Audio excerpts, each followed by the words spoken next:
റസൂലുള്ളാഹി സ്വല്ലല്ലാഹു അലൈഹി വസല്ലമ തങ്ങൾ പറഞ്ഞു, മൻ യുരിദില്ലാഹു ബിഹി ഖൈറൻ യുഫഖിഹുഹു ഫിദ്ദീൻ. അല്ലാഹു സുബ്ഹാനഹു തആല ഒരാളിൽ ഒരു ഖൈർ ഉദ്ദേശിച്ചിട്ടുണ്ടെങ്കിൽ, ഒരു നന്മ ഉദ്ദേശിച്ചിട്ടുണ്ടെങ്കിൽ അവന് സമ്പത്ത് കൊടുക്കും എന്നല്ല, അവൻ അധികാരം കൊടുക്കും എന്നല്ല, അവന് മക്കളെ കൊടുക്കും, കച്ചവടം കൊടുക്കും എന്നല്ല, ദുനിയാവിൽ സുഖ സൗകര്യങ്ങൾ കൊടുക്കും എന്നല്ല.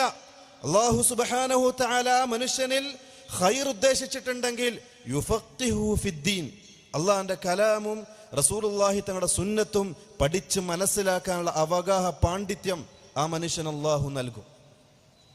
റസൂലുള്ളാഹി സ്വല്ലല്ലാഹു അലൈഹി വസല്ലമ തങ്ങൾ പറഞ്ഞു, അള്ളാഹു സുബ്ഹാനഹു തആല ദുനിയാവിൽ രണ്ട് കാര്യങ്ങളാണ് അള്ളാഹുവിനോട് ദുആ ചെയ്ത് ആവശ്യപ്പെട്ട് നേടിയെടുക്കാൻ റസൂലുള്ളാഹി തങ്ങളോട് കൽപ്പിച്ചിട്ടുള്ളത്. ഒന്ന്, വഖുർ റബ്ബിർഹംഹുമാ കമാ റബ്ബയാനി സഗീറ, നിന്റെ മാതാപിതാക്കൾക്ക് വേണ്ടി നീ ദുആ ചെയ്യണം, നിന്റെ മാതാപിതാക്കൾക്ക് വേണ്ടി നീ ദുആ ചെയ്യണം, ഒന്നാമത്തെ കൽപ്പന. രണ്ടാമത്തത് വഖുർ റബ്ബി സിദ്നി ഇൽമ, ദീനുൽ ഇസ്ലാമിന്റെ അറിവിന്റെ വർധനവക്ക് വേണ്ടി നീ ദുആ ചെയ്തു കൊള്ളണം, റസൂലുള്ളാഹി തങ്ങളുടെ അള്ളാഹുവിന്റെ കൽപ്പന. അതുകൊണ്ട് പ്രിയമുള്ളവരെ, ദീനുൽ ഇസ്ലാമിനെ പഠിച്ച് മനസ്സിലാക്കുക എന്നുള്ളത് ഓരോ വിശ്വാസിയുടെയും ബാധ്യതയാണ്.